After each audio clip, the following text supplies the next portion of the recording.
एक छोटा सा रात्रि क्लास चल रहा था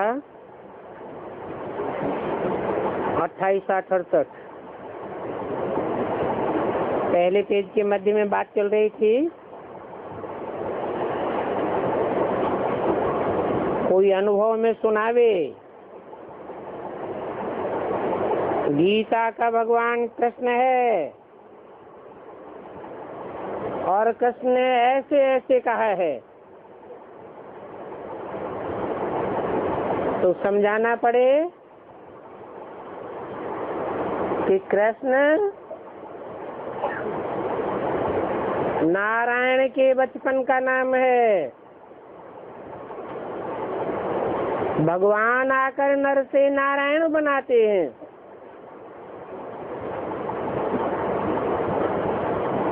और नारायण का बच्चा कृष्ण बनता है। कृष्ण बच्चे की पूजा होती है, बड़े रूप की पूजा नहीं होती है।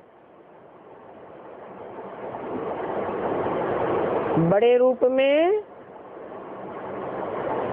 कृष्ण का जो बाप नारायण है, नर से नारायण बनने वाला, उसी की पूजा होती है। और यदि कहें कि कृष्ण द्वापर के अंत में भगवान के रूप में आया, तो बताना पड़े, तुम कहते हो नारायण का राज्य सतयुग में था। सतयुग आदि में नारायण का राज्य था और कीर्तन करते हो हे कृष्ण नारायण वासुदेव। इससे साबित होता है कि कृष्ण की आत्मा और नारायण की आत्मा दोनों के संस्कार मिलकर के एक होते हैं। दोनों ही 16 कला संपूर्ण हैं। तो 16 कलाएं तो सतयुग आदि में होती हैं और कोई युग में नहीं होती। द्वापर के अंत में जो कृष्ण के लिए बोला है, वो तो सर्वथा झूठ बोला है। द्वापर के अंत में भगवान आवेगा, कृष्ण के रूप में आवेगा, तो क्या पापी कलयुग की स्थापना करेगा? ऐसे भी नहीं है कि महाभारत लड़ाई में पांडवों ने हिंसा की है। वास्तव में न कौरवों ने न पांडवों ने कोई लड़ाई लगी है। यहाँ तो लड़ाई लगनी है यवनों की। वास्तव में जब से इस दुनिया में ये यवन आए हैं, इस्लामी आए हैं, तब से द्वैतवाद शुरू हुए हैं। द्वैत मत से ही लड़ाई होती है। अद्वैत मत एक की मत कही जाती है। जब एक मत हो जाते हैं तो लड़ाई का सवाल ही पैदा नहीं होता। तो ये यवन और कौरव संप्रदाय, ये दोनों ही आसुरी संप्रदाय हैं।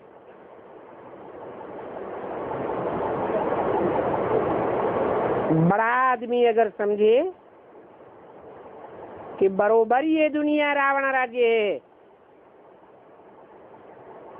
तो फिर कह सकते हैं कि राम राज्य तो सतयुग में होता है।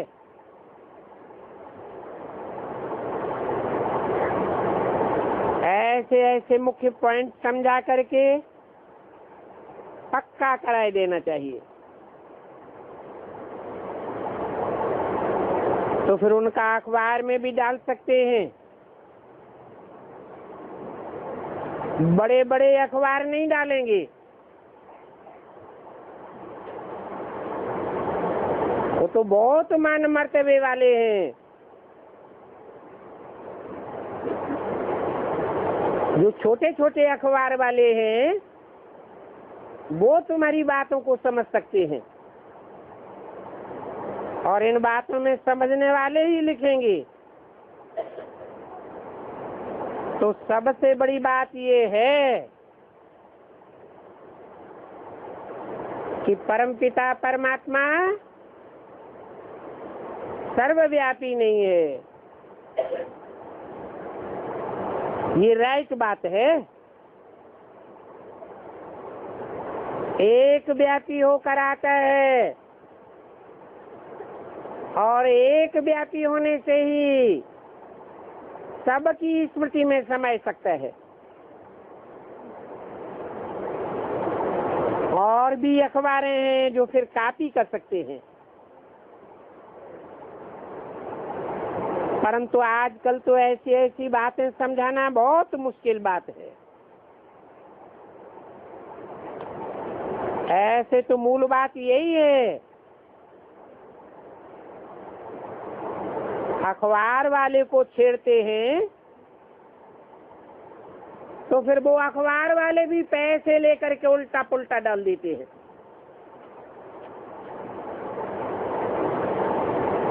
उल्टे को उल्टा कर देते हैं। तुम्हारे पास ओपिनियन की किताब होगी तो फिर समझ जाएंगे।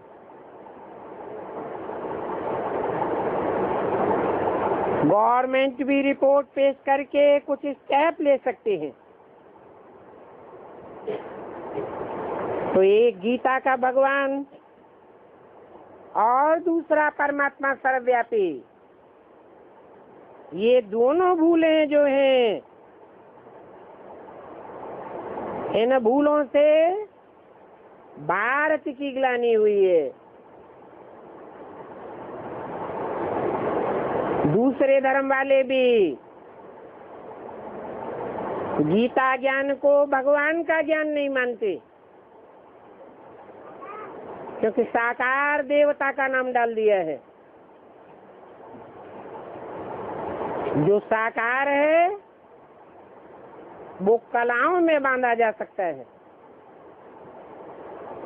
भगवान तो कलातीत है, वो तो ज्ञान का सूर्य है। सूर्य को कभी कलाओं में नहीं बांधा जा सकता।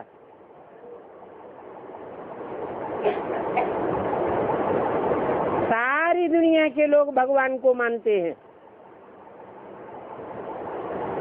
परंतु वो तो निराकार है।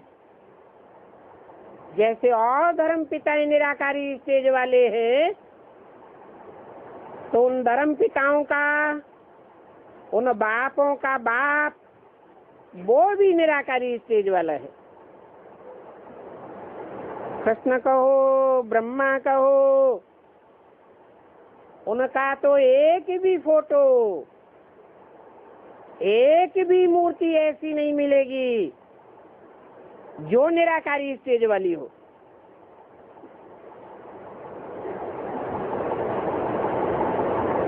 तो ये ग्लानि को सुधारना है। जब तुम सुधारेंगे तो जरूर कोई कुछ न कुछ कदम उठावेंगे और तुम्हारी विजय भी हो जाएगी। परंतु सर्विस में ढिलाई नहीं आनी चाहिए। बाबा भी तुम बच्चों को लिखते रहते हैं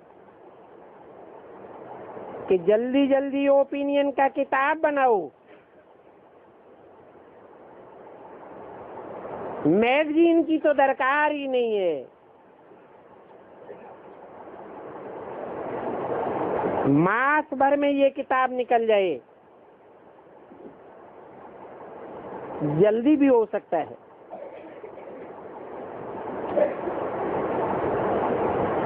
कोई राजा हो, कोई बड़ा आदमी गवर्नमेंट का हो, आर्डर करे तो माना जाता है। ये तो बहुत बड़ी गवर्नमेंट है,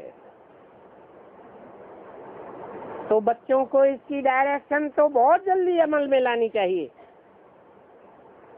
परंतु बच्चों को ही ईश्वरीय गवर्नमेंट का रिगार्ड नहीं है। क्योंकि साधारण तन में आया हुआ है ना, नहीं तो बच्चे कभी भी काम में देरी न करें। जो अच्छे अच्छे पोजीशन वाले हैं उनकी ओपिनियन लेनी चाहिए, इन बातों पर अच्छा असर पड़ेगा। फिर कोई भी अखबार वाले उल्टा सुल्टा नहीं डालेंगे। बाकी बच्चों की ही लापरवाही है, सुनते तो रहते हैं और जो सुनते हैं उन्हों के लिए ही बाबा कहते हैं। अच्छा, मीठे मीठे सिकिले रूहानी बच्चों प्रति याद प्यार, गुड नाइट। रूहानी बच्चों को रूहानी बाप का नमस्ते। ओम शांति।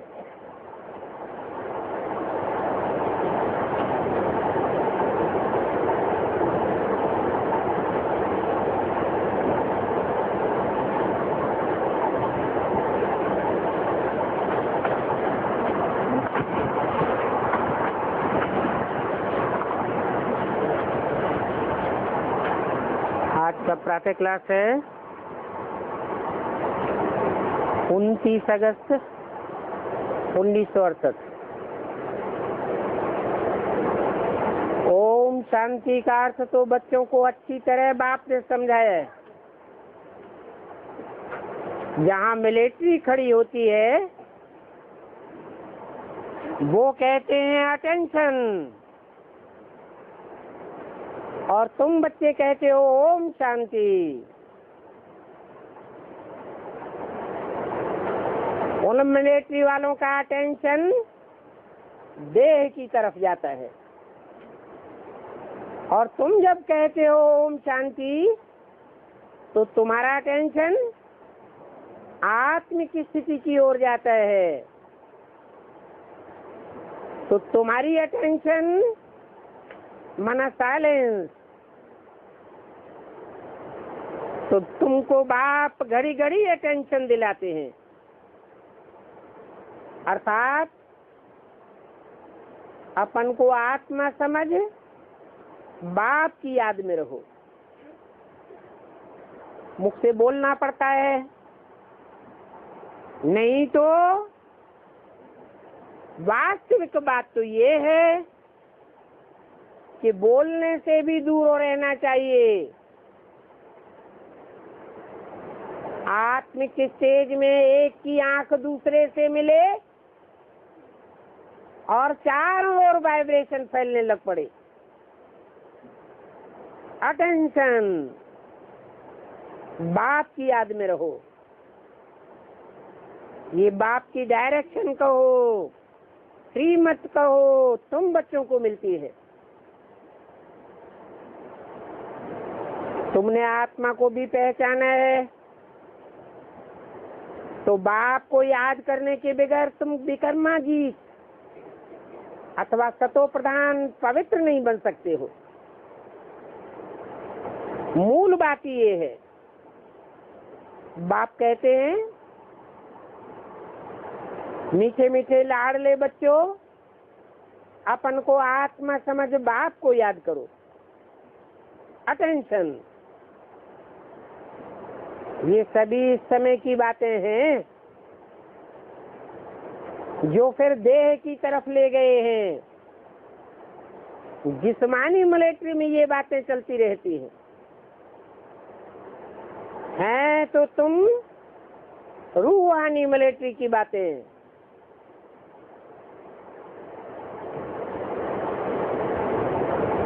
वो भी मिलिट्री होती है और तुम भी मिलिट्री हो। अंडरग्राउंड मिलिट्री भी कहते हैं ना,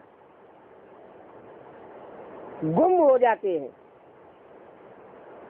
अंडरग्राउंड चले जाते हैं। तो तुम भी अंडरग्राउंड हो जाओ, तुम गुम हो जाते हो ना, अर्थात बाप की याद में लीन हो जाते हो। उसको कहा जाता है अंडरग्राउंड। कोई भी पहचान नहीं सकता, क्योंकि तुम गुप्त हो। सिर्फ बाप कहते हैं मुझे याद करो, क्योंकि बाप जानते हैं याद से ही इन विचारों का कल्याण होगा।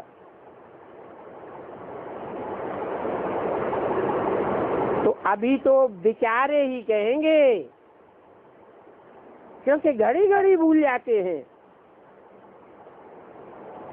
फिर स्वर्ग में विचारे होते ही नहीं हैं। विचारे उनको कहा जाता है जो कहाँ न कहाँ बंधन आदि में फंसे रहते हैं। ये भी तुम अभी समझते हो। बाप ने समझाया है तुमको, लाइट हाउस भी कहा जाता है, और बाप को भी लाइट हाउस कहा जाता है।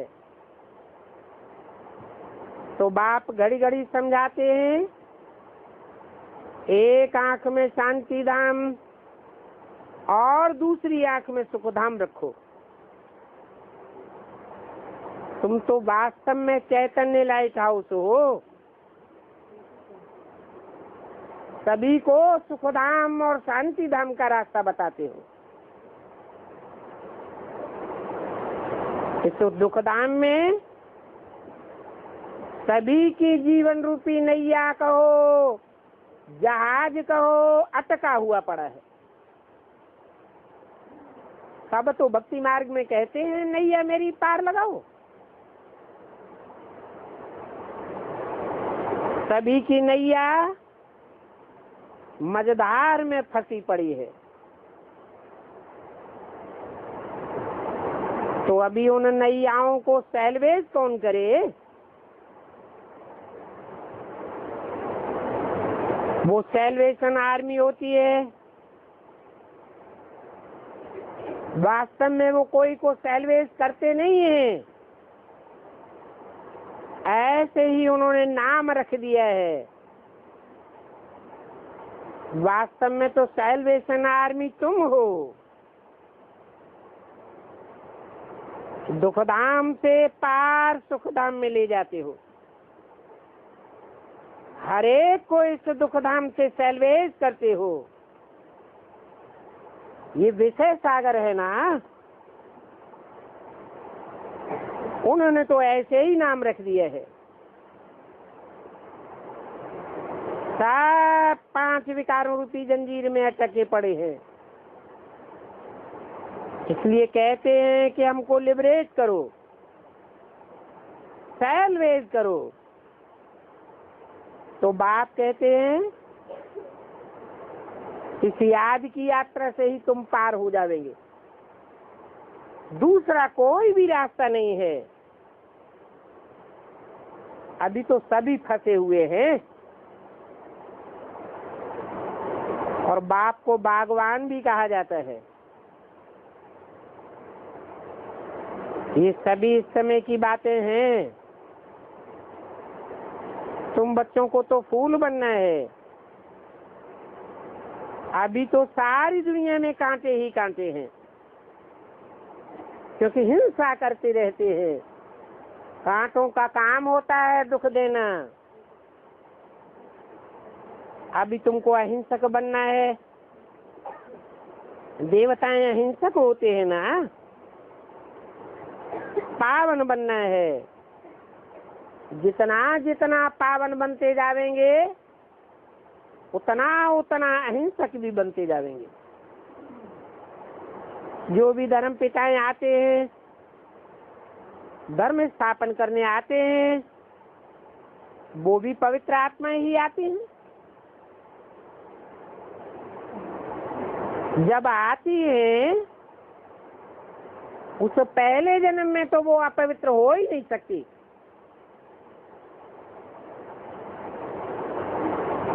पहले पहले जब आते हैं तो पवित्र होने के कारण उनकी आत्मा व शरीर को कोई भी प्रकार का दुख भी नहीं मिल सकता, क्योंकि उन आत्माओं के ऊपर कोई भी प्रकार का पाप नहीं होता है। तो अहिंसक होती है, क्योंकि हम भी जब पवित्र होते हैं तो हमारे में भी स्वर्ग में कोई पापी नहीं होते हैं। हमारा भी पाप नहीं होता तो दूसरों का भी पाप नहीं होता। तो हर एक बात पर बच्चों को विचार करना होता है। वहां परम धाम से आत्माएं आती हैं धर्म स्थापन करने, उनकी फिर डायनेस्टी चलती है। उन धर्म पिताओं के अलावा जो उनके पीछे पीछे फॉलोअर्स आते हैं, उन फॉलोअर्स आत्माओं की डायनेस्टी नहीं कहेंगे। और सन्यासियों की भी डायनेस्टी नहीं चलती है। सन्यासियों में कोई राजाएं थोड़े ही बनते हैं। सिख लोगों में भी महाराजा आदि हुए हैं, दूसरी तो कोई भी डायनेस्टी नहीं है।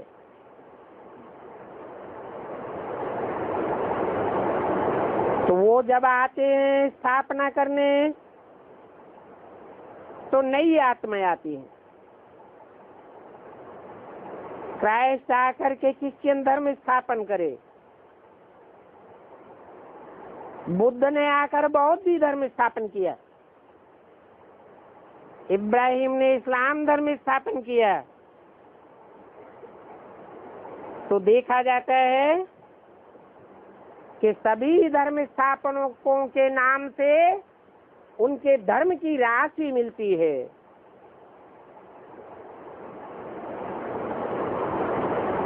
क्राइस्ट से क्रिश्चियन, बुद्ध से बौद्धी, इस्लाम इब्राहिम द्वारा। परंतु देखा जाता है कि देवी देवता धर्म का नाम ही नहीं मिलता। धर्म पिता का नाम कोई बताता ही नहीं। इतना तो हम बच्चे जान ही गए हैं कि निराकारी बाप ही आकर के देवी देवता धर्म की स्थापना करते हैं।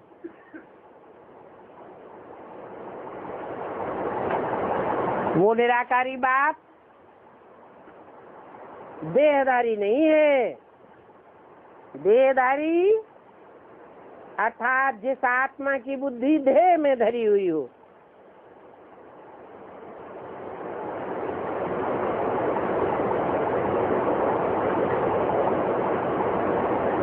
जो भी धर्म स्थापक हैं सभी के देह के नाम हैं। और ये बड़े से बड़ा धर्म पिता, ऊंचे से ऊंचा बाप, ये तो देहधारी नहीं है। तो तुम्हारी डायनेस्टी नई दुनिया में चलती है। तो बाप समझाते हैं बच्चे अपन को रूहानी मिलिट्री समझो। उस मिलिट्री का काम चीफ कमांडर आदि के द्वारा चलता है। जब कहते हैं अटेंशन तो साथ के साथ झट खड़े हो जाते हैं। अभी वो धर्म पिताओं को तो याद करेंगे अथवा अपने गुरुओं को याद करेंगे, शांति में रहेंगे, परंतु उनकी तो झूठी शांति हो जाती है। तो सोचना चाहिए किसको याद करना है।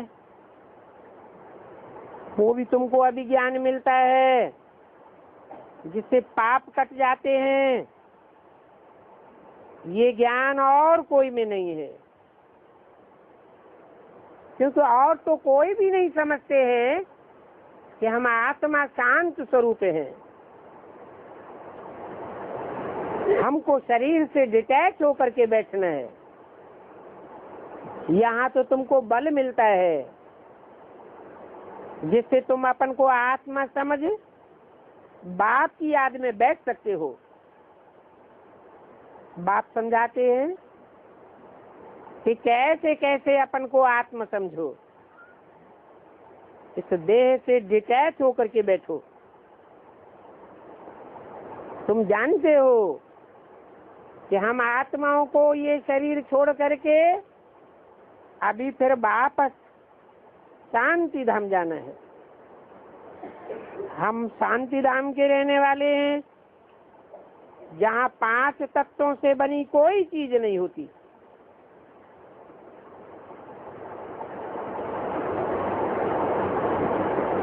इतना टाइम बीत गया, हम उस घर को भूल गए हैं। और दूसरे धर्म वाले कोई थोड़े ही समझते हैं कि हमको घर वापस जाना है। तो समझो कि कोई भी पतित आत्मा वापस नहीं जा सकती है, और न कोई ऐसा समझाने वाला है कि एक बाप को याद करो। बाप समझाते हैं कि याद तो उस ऊंचे से ऊंचे एक बाप को ही करना है। 29-68 की वाणी का दूसरा पेज। और कोई को याद करने से कोई फायदा नहीं है,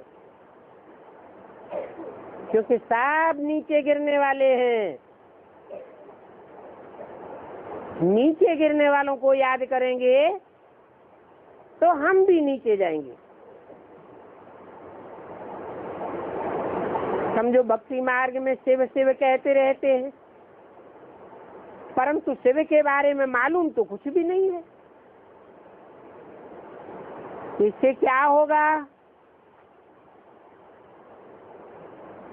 शिव को याद करने से कैसे पाप भस्म होंगे, ये कोई को पता नहीं है।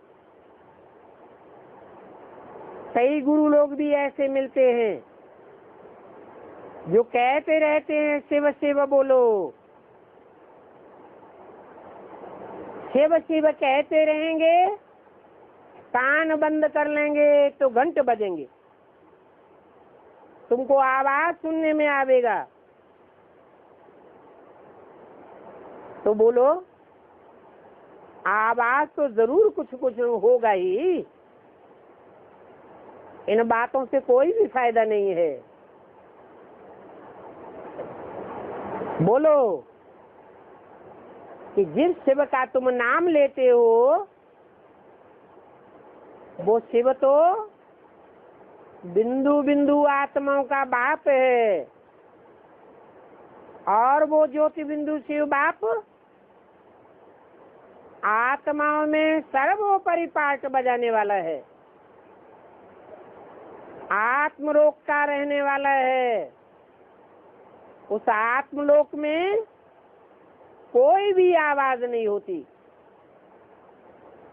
तुम शिव शिव कहते रहते हो, आवाज करते हो, वो आवाज वहां तक थोड़ी ही पहुंचेगी। हाँ, तुम आत्मा हो। मन बुद्धि को आत्मा कहा जाता है, तो मन बुद्धि की अंदरूनी आवाज उस बाप तक पहुंच सकती है, परंतु वो भी जब बाप इस सृष्टि पर आवे, आकर के कोई तन का आधार लेवे। तो जैसे तुम इंद्रियों द्वारा बोलते हो, वैसे बाप भी इंद्रियों द्वारा सुनेंगे, क्योंकि बाप एक व्यापी होकर आता है। बाकी तुम्हारे शिव शिव बोलने से कोई फायदा नहीं।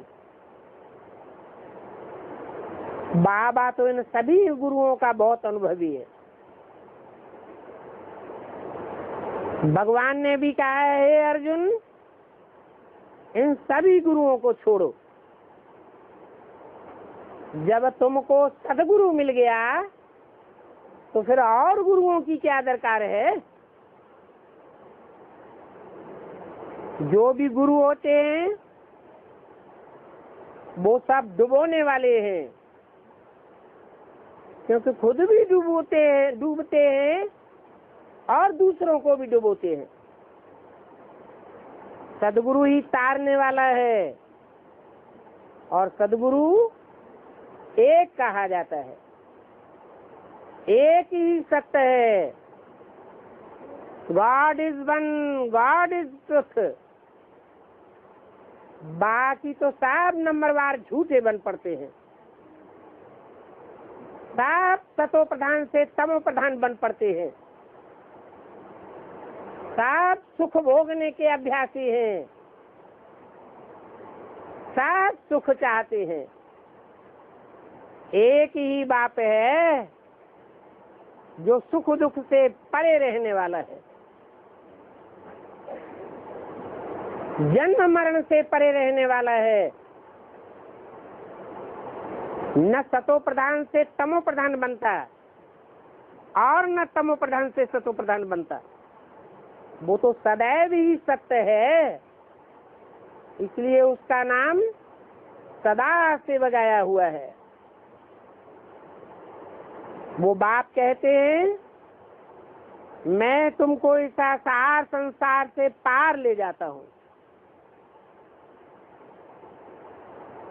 असार संसार में कोई भी सार नहीं रहने वाला है।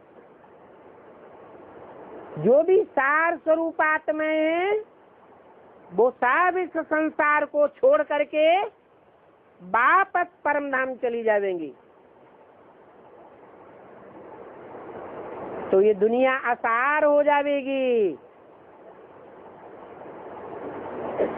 अभी ये दुनिया विषय सागर है,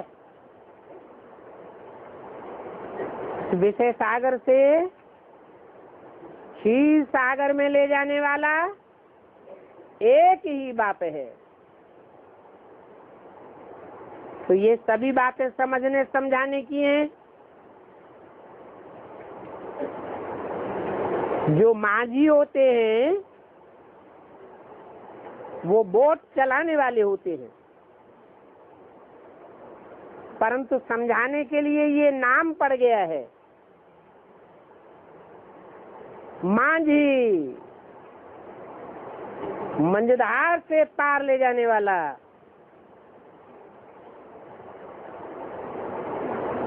प्राणों का दान देते हैं, उनको कहा जाता है प्राणेश्वर बाबा। अमर बनाते हैं। प्राण आत्मा को कहा जाता है ना। आत्मा निकल गई तो कहेंगे प्राण निकल गए। तो ये नाम पड़ गया है समझाने के लिए। जब प्राण निकल जाते हैं तो शरीर को भी रखने की दरकार नहीं होती है। आत्मा है तंदुरुस्त तो शरीर भी तंदुरुस्त होता है।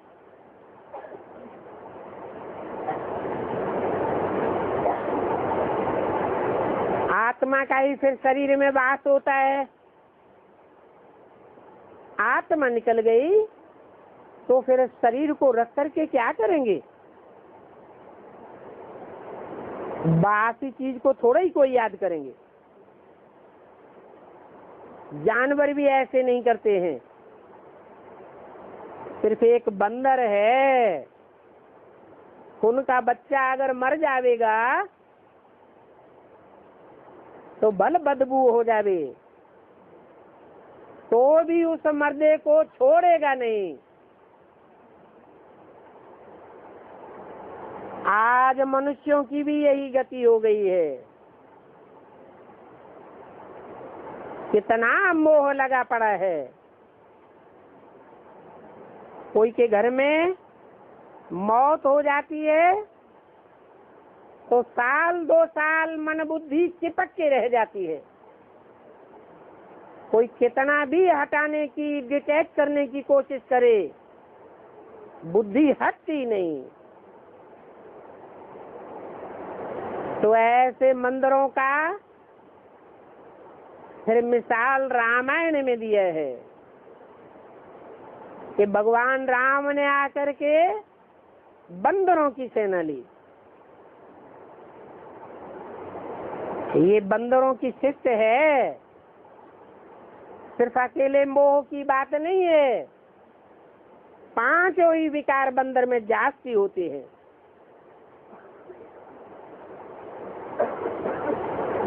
वो बंदर तो बंदर जानवर हैं और तुम तो मनुष्य हो।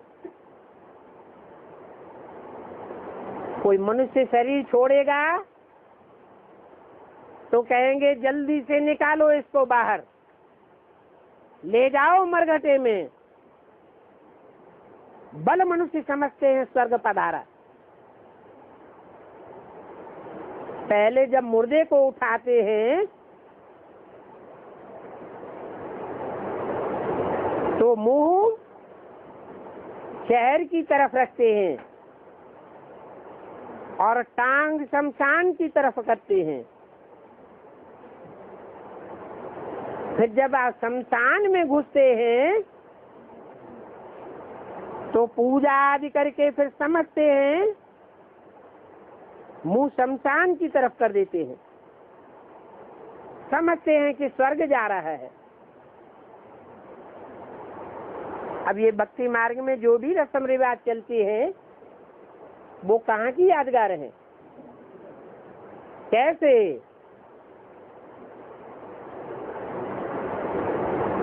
यहाँ तो है जीते जी मरने की बात।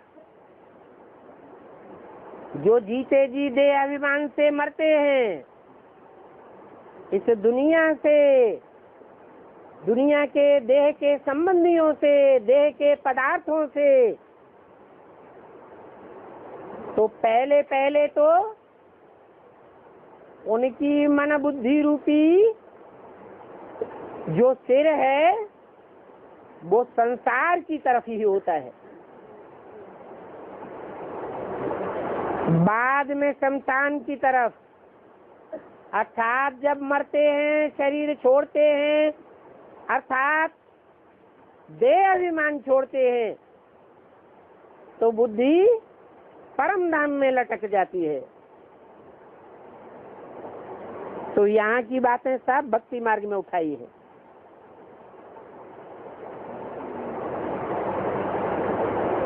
लोग समझते हैं स्वर्ग जा रहा है, वास्तव में स्वर्ग में जाने की बात नहीं है, स्वस्थिति में जाने की बात है।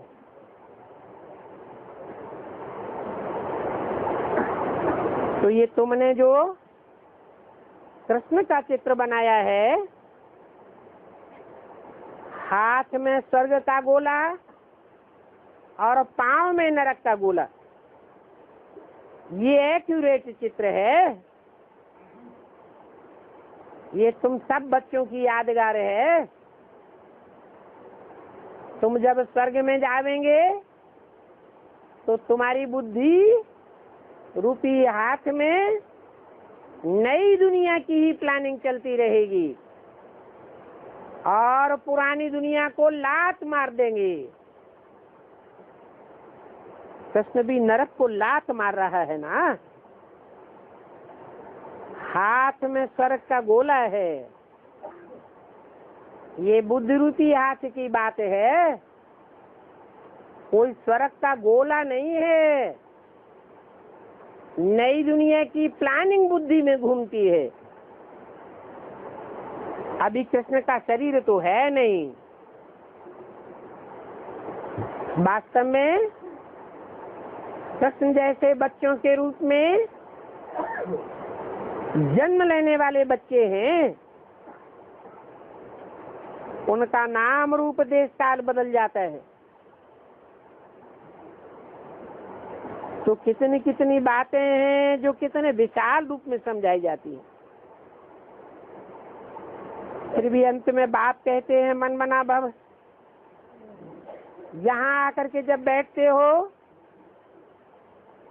तो इसी बात में अटेंशन रहे, और ये अटेंशन तुम्हारे लिए सदैव के लिए है, ऐसे नहीं कि जब यहाँ बैठते हो अटेंशन में रहना है कि हम आत्मा हैं। जब तक जीते हो मेरे को याद करते रहो। जानते हो कि जन्म जन्मांतर के पाप कटने हैं।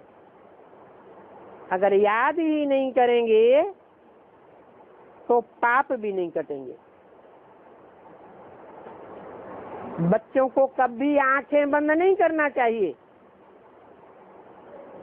आंखें बंद करके बैठेंगे तो अभ्यास पड़ जाएगा।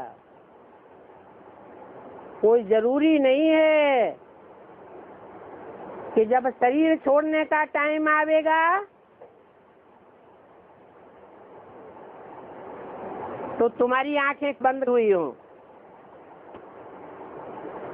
क्या पता काम करते करते शरीर छूट जावे। आंख बंद होगी तो दुनियावी विचार भी आते रहेंगे। तो कभी भी आंख बंद करके याद करने की प्रैक्टिस नहीं करनी है। जो सन्यासी लोग होते हैं वो आंखें बंद करके बैठते हैं, क्योंकि वो तो कायर हैं।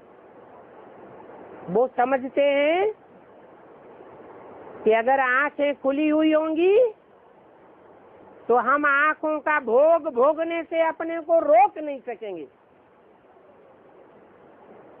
ये तो कायरता हुई ना। शेर उनको कहा जाता है जो सामने रखी हुई थाली हो फिर भी बुद्धियों को उधर न जाए।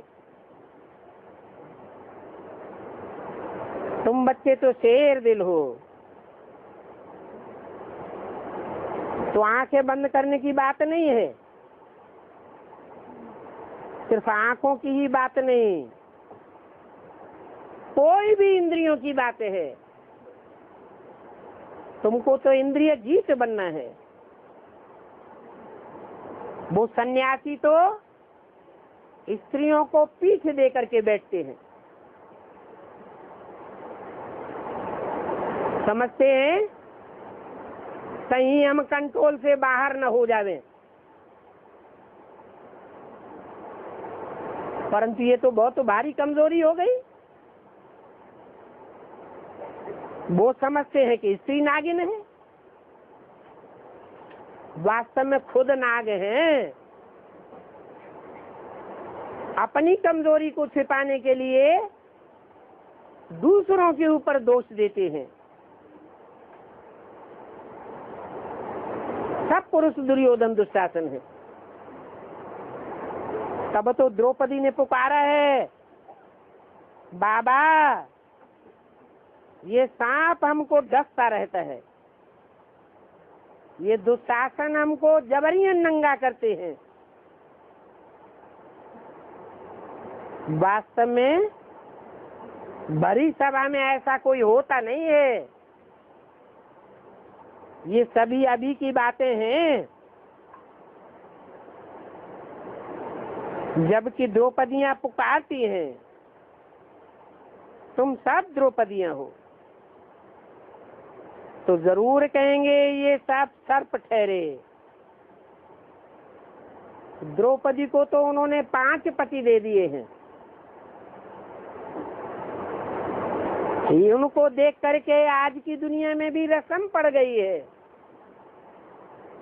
चक्राता की तरफ एक स्त्री 5 पति करती है। एक एक पति बढ़ाती जाती है तो एक एक नथनी नाक में बढ़ती जाती है। जीवन भर में 5 पति करेगी तो नाक में 5 नथनियां पड़ जाएंगी। देखो कैसी गंदी रस्म बनाई है। ये तो गंद हो गया। इन सासों से बहुत नुकसान हो गया है। शास्त्र पढ़ते पढ़ते सीढ़ी नीचे उतरते गए। बाप कहते हैं फिर भी ये शास्त्र बनेंगे। तो यहाँ जब बैठते हो तो रचयिता और रचना के आदि मध्य अंत का सारा सुदर्शन चक्र बुद्धि में फिरना चाहिए। तुम ज्ञान के लाइट हाउस हो, और ये लाइट हाउस की बात भी तुम बच्चे जानते हो। ये दुखधाम है, परंतु तुम्हारी आंख में, एक आंख में सुखधाम रहे और दूसरी आंख में शांति धाम। उठते बैठते अपन को लाइट हाउस समझो। बाबा तो भिन्न भिन्न नमूने बताते रहते हैं, अपनी भी तुम संभाल करते हो। तो संभाल करते समय बाप की याद में जरूर रहना है। तुम कोई जड़ तो नहीं हो। जब कोई रास्ते में मिलता है तो उनको भी बताना है। जान पहचान वाले रास्ते में बहुत मिलते रहते हैं। उस दुनिया में तो एक दो को राम राम करते हैं, उनको भी बोलो ये दुनिया तो दुखधाम है, रोने का धाम है। सब कोई रोते हैं और रुलाते हैं। रुलाने वाले को रावण कहा जाता है। तो राम राम क्यों कहते हो? यहाँ तो सब रावण संप्रदाय है। तो बोलना चाहिए ये दुनिया है दुखधाम, रावण का धाम, और वो है शांति धाम। सुखधाम तो अभी आने वाला है। उस सुखधाम में राम का राज्य होगा। अभी तुम शांति धाम में चलो तो कोई भी मिले उसको ये 3 शब्द समझाते रहो, सुखधाम, दुखधाम और शांति धाम। सुखधाम के बाद दुखधाम आता है, दुखधाम के बाद शांति धाम जाते हो। हम आपको इशारा देते हैं। लाइट हाउस का भी काम यही है ना, दूसरों को इशारा देना। तो ये तुम्हारी जीवन रूपी नैया है, इसको शरीर रूपी नैया भी कह सकते हो। ये रावण की जेल में लटकी हुई पड़ी है, परंतु मनुष्य मनुष्यों को सैल्वेज नहीं कर सकते। वो सभी आर्टिफिशियल हद की बातें हैं, और ये है बेहद की बात। आत्मा को सैल्वेज करना है। सोशल सोसाइटी की सेवा भी नहीं है ये। वो तो कहते हैं हम सोशल वर्कर हैं। वास्तव में सारी सोसाइटी, जो मानवीय सोसाइटी है, उसको तुम सैल्वेज करने वाले हो। सभी का बेड़ा पार करना है। तुम्हारी तो बुद्धि में है कि हम मनुष्यों की क्या सेवा करें। पहले पहले तो कहना है कि शांति धाम को और बाप को याद करो। तुम लोग गुरु करते ही हो मुक्ति धाम जाने के लिए, बाप से मिलने के लिए गुरु करते हो ना। परंतु आज तक कोई भगवान बाप से मिला तो नहीं है। भगवान तो बेहद का बाप है। बेहद के बाप से तो फिर बेहद का वर्षा, बेहद का सुख और शांति मिलनी चाहिए। परंतु वो वर्षा देने के लिए बाप को ही आकर के बताना पड़ता है। वो समझते हैं कि ये शास्त्र आदि पढ़ने से हमको भगवान मिल जाएंगे, परंतु ये उनकी समझ है। वास्तव में शास्त्र आदि पढ़ने से कोई भगवान नहीं मिलता।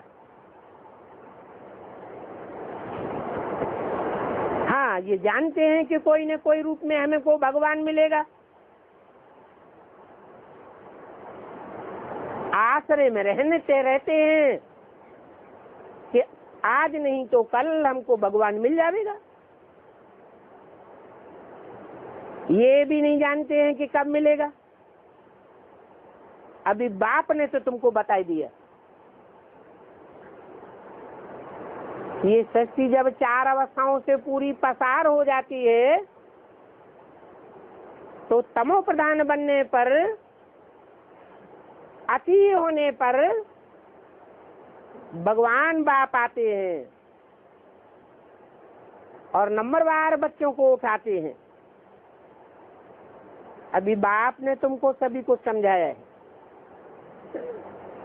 तुमने चित्र में दिखाया है, एक को याद करना है। ये बात भी तुम इस समय की याद दिलाते हो, क्योंकि भक्ति मार्ग में तो सर्वव्यापी कह करके अनेक रूप वाला बनाई दिया है। तो जो भी आते हैं उनको तुम समझाते हो, एक को याद करो।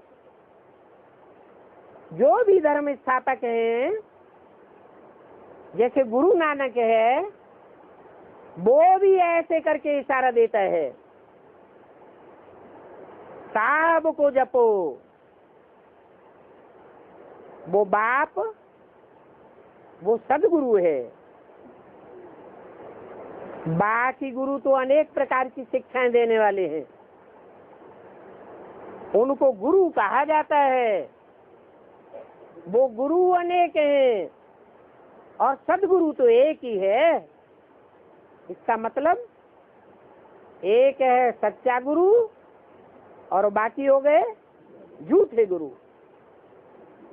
गांधी को, टैगोर को भी कहते थे गुरु। अब वो क्या शिक्षा देते थे वो तो कोई समझ नहीं सकता। हाँ, कहेंगे अच्छा आदमी था बस, परंतु वो कोई भी प्रकार की शिक्षा तो दे न सके। अशरीरी बनने की शिक्षा कोई जानते ही नहीं है। अशरीरी बनेंगे तो अशरीरी धाम में जा सकेंगे। यहाँ तो साफ देह अभिमानी बन पड़े हैं। तुम तो कहेंगे शिव बाबा को याद करो। शिव बाबा है अशरीरी। वो लोग शिव के मंदिर में जाते हैं तो उनको भी शिव बाबा कहने की आदत पड़ी हुई है, और किसको बाबा नहीं कहेंगे। क्योंकि तुम जानते हो बाबा तो एक शिव बाबा को ही कहा जाता है। आत्मा कहती है बाबा। नानक को गुरु बाबा कहते थे, परंतु वह निराकार बाबा तो सदैव नहीं है ना। गुरु नानक की आत्मा भी जब परम धाम से आती है पहले जन्म में तो निराकार होती है। बाद में संग के रंग में आकर वो भी कैसी बन जाती, साकारी बन जाती है। सभी आत्माओं का यही हाल होता है। आत्माओं का बाप एक ही परमपिता परमात्मा है, जो इस सृष्टि पर आता भी है, साकार में आता है, साकारों के संग में आता है, फिर भी कभी साकारी स्टेज को नहीं धारण करता, देह अभिमान की स्टेज को धारण नहीं करता। उसको कोई भी प्रकार का संग का रंग नहीं लगता। वो सदैव ही अशरीरी है। वो सच्चा बाबा है और सभी के लिए सच्चा है। कोई के लिए झूठा और कोई के लिए सच्चा हो, ऐसे भी नहीं है। ऐसे तो सभी आत्माएं अशरीरी है। तो तुम बच्चे भी जब यहाँ बैठते हो तो सदैव इस धुन में रहो कि हम अशरीरी आत्मा हैं, परंतु अशरीरी आत्मा होते हुए भी हम इस शरीर में देखो कैसे फंसे हुए हैं। अभी बाप ने आकर के हमको रास्ता बताया है, तो हम जल्दी जल्दी इस दुम्ब से छूटने का प्रयास करें। बाकी ये तो जानते हो कि सारी दुनिया फंसी हुई रहेगी, छूटते ही नहीं है। नहीं छूटेंगे, नहीं अभ्यास करेंगे, तो बंधन की दुनिया में आकर के जन्म लेंगे, छूटते ही नहीं है। बाप तो कहते हैं सजाएं खा करके फिर छूट जावेंगे। तुम बच्चों को समझाते रहते हैं, मोचरा खा करके मानी मर्तबा नहीं लेना है। मोचरा खाना अर्थात ठोकर खाना। धर्मराज बाप आकर के ठोकरे मारते हैं ना, जैसे तुम बच्चों को भी बोला है, तुम बच्चे हो मुर्दों को ठोकने मारने वाले। बहुत हैं जो मोचरा खाते रहेंगे। कितना पद भ्रष्ट हो जाता है। जितना पद भ्रष्ट होता जाता है उतना मान मर्तबा भी कम मिलता है। थोड़ा मोचरा खावेंगे तो मान मर्तबा भी जास्ती मिलेगा। ये कांटों का जंगल है, सभी एक दो को कांटे लगाते रहते हैं। स्वर्ग को तो कहा जाता है गार्डन ऑफ अल्लाह। क्रिश्चियन लोग भी कहते हैं भारत में पैराडाइज था। कोई समय साक्षात्कार भी कर सकते हैं। हो सकता है कोई यहाँ के धर्म वाला हो, बाकी वहाँ कोई जा नहीं सकते हैं। कोई ने सिर्फ साक्षात्कार किया तो इससे क्या होता है? देखने से कोई थोड़े ही जा सकते हैं। जबकि बाप को पहचाने, आकर के नॉलेज लेवे, परंतु सभी तो नहीं आ सकते। देवताएं तो वहां बहुत थोड़े होते हैं। अभी ही देखो इतने हिंदू हैं। असल में ये हिंदू देवताएं थे ना, परंतु वो देवताएं तो पावन थे, और ये हिंदू तो पतित हैं। तो पतित को देवता कहना शोभता ही नहीं है। ये एक ही धर्म है जिनको धर्म भ्रष्ट है, कर्म भ्रष्ट कहा जाता है। धर्म से भी भ्रष्ट हो जाते हैं और कर्मों से भी भ्रष्ट हो जाते हैं। और धर्म वाले जो होते हैं वो अपने धर्म के पक्के होते हैं। जो अपने धर्म के पक्के दूसरे धर्म के लोग होते हैं वो कभी भी दूसरे धर्म में कन्वर्ट नहीं होते हैं। ये हिंदू ही हैं जो और धर्मों में जाकर के कन्वर्ट होते रहे। आदि सनातन धर्म को ही हिंदू कह देते हैं। देवता धर्म का तो काल ही याद नहीं रहता। अभी तुम बच्चों को तो मोस्ट बिलीवर्ड बाप मिला है जो तुमको क्या से क्या बनाए देते हैं। तुम समझा सकते हो कि बाप कैसे आते हैं, बता सकते हो, जबकि देवताओं के पांव भी इस नरक की दुनिया में नहीं पड़ सकते, तो फिर बाप के पांव कैसे आवेंगे?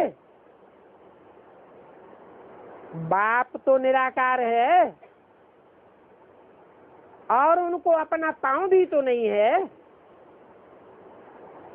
इसलिए वो निराकार बाप आकर के इनमें प्रवेश करते हैं। किनमें? राम और कृष्ण की आत्माओं के अंतिम जन्म में प्रवेश करते हैं। अभी तुम बच्चे ईश्वरीय दुनिया में बैठे हो और वो सारी दुनिया है आसुरी दुनिया में।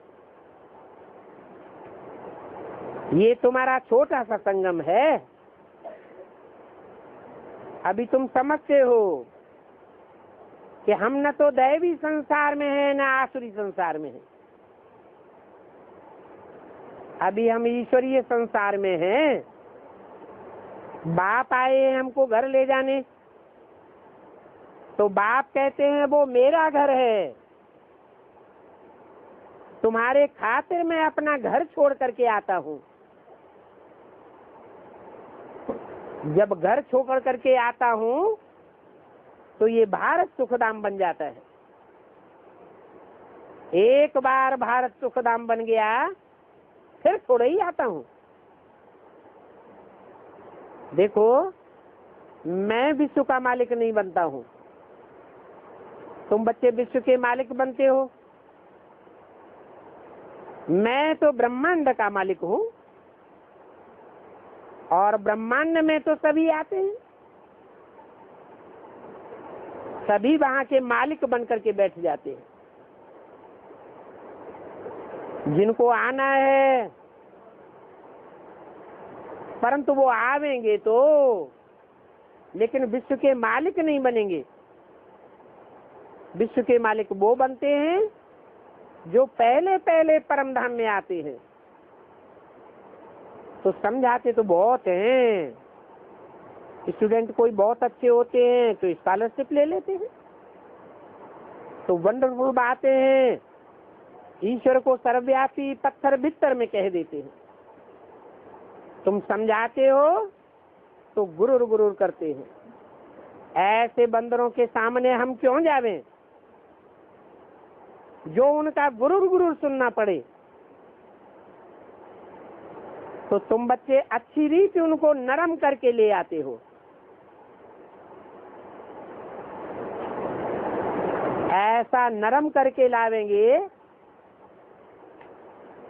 तो जिनको ले आते हो उनका भी कुछ फायदा हो जाएगा,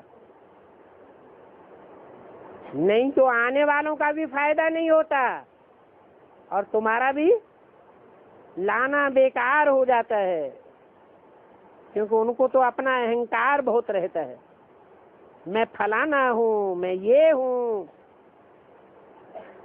तो ये बच्चों का काम है एक एक को देख करके परख करके उनकी हड्डियों को नरम करना। यहाँ कहते हैं हम पवित्र बनेंगे, फिर यहाँ से जाते हैं तो पतित बन जाते हैं। तो बाप कहते हैं ऐसे ऐसे बच्चों को यहाँ मत लेकर के आओ। ब्राह्मणी का काम है जांच करके ले आना। तुम बच्चे समझते हो, हम आत्मा ही शरीर धारण करके पाठ बजाती है। हम आत्मा को अविनाशी पाठ मिला हुआ है। अच्छा, मीठे मीठे सिकिल्ले रूहानी बच्चों को रूहानी बाप दादा का याद चाहे गुड मॉर्निंग। रूहानी बच्चों को रूहानी बाप का नमस्ते।